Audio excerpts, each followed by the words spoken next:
Cet homme, Nathan Saliba, vient de nous offrir le plus bel enchaînement de cette Coupe du Monde 2026.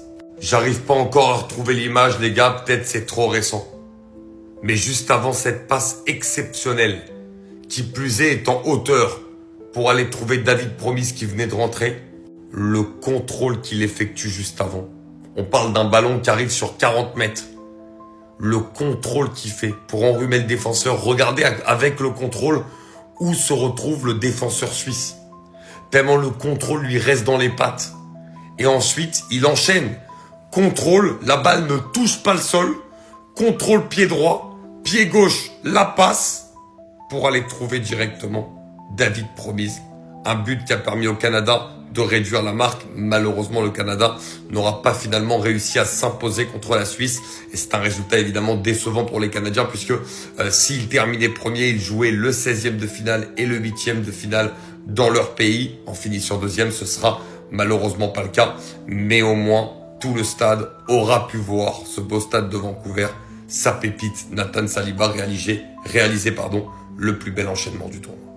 Bah voilà, quand Manzambi est titulaire, la Suisse, c'est une putain d'équipe.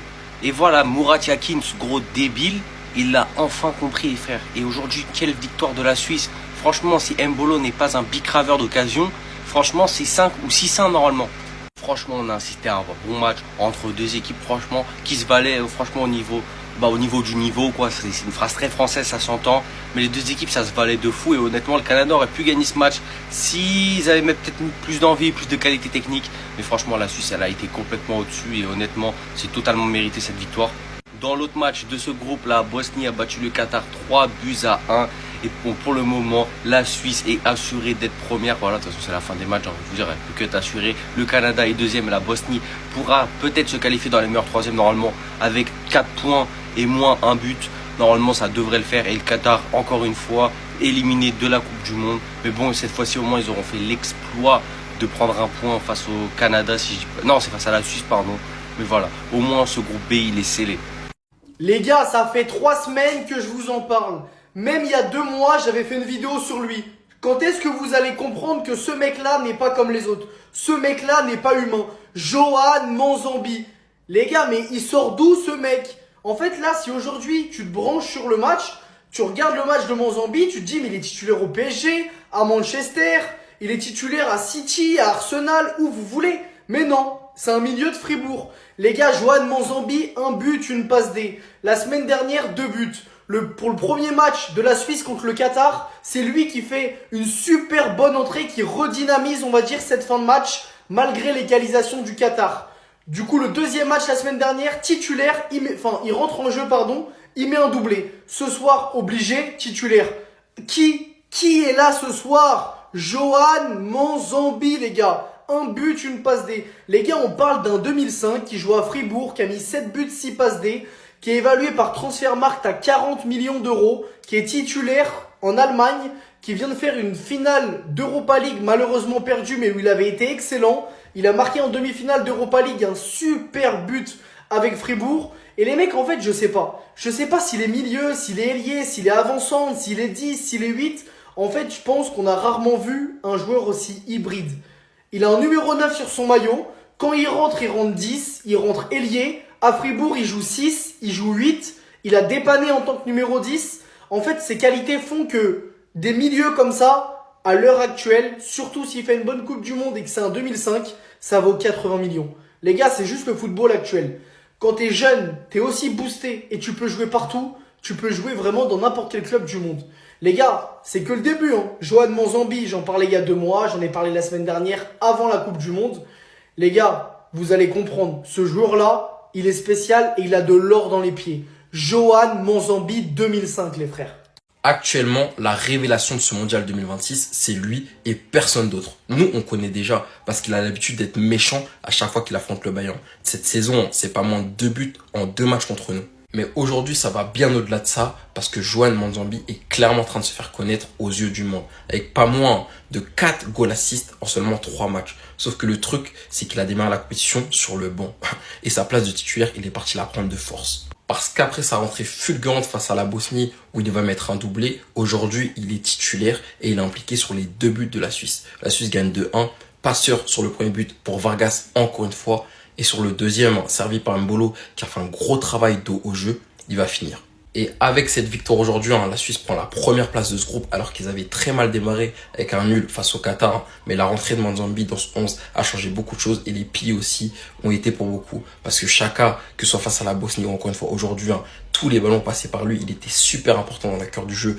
Vraiment, ce mec-là, c'est un milieu que je kiffe. Et même défensivement, Akanji, moi, je le trouve très très solide. On a officiellement le classement final du groupe B avec la Suisse qui a 7 points et qui finit premier. Le Canada finit deuxième avec 4 points. La Bosnie finit meilleur troisième avec 4 points, donc il se qualifie. Et le Qatar en dernier avec un seul point. Et oui, grâce à leur victoire, la Suisse passe premier du groupe. Franchement, je m'y attendais pas énormément au vu du jeu proposé sur les 2 premiers matchs. Mais c'est comme ça, c'est le football, c'est un système de points. Et la Suisse a su battre le Canada chez eux et finit premier du groupe et affrontera un troisième. Quant à la Bosnie, grâce à leur victoire, ils finissent avec 4 points, troisième du groupe et meilleur troisième, donc ils se qualifient bien en 16e de finale. Le Canada, quant à eux, affronteront un deuxième du groupe à Los Angeles. Voilà, donc c'est toute une logistique.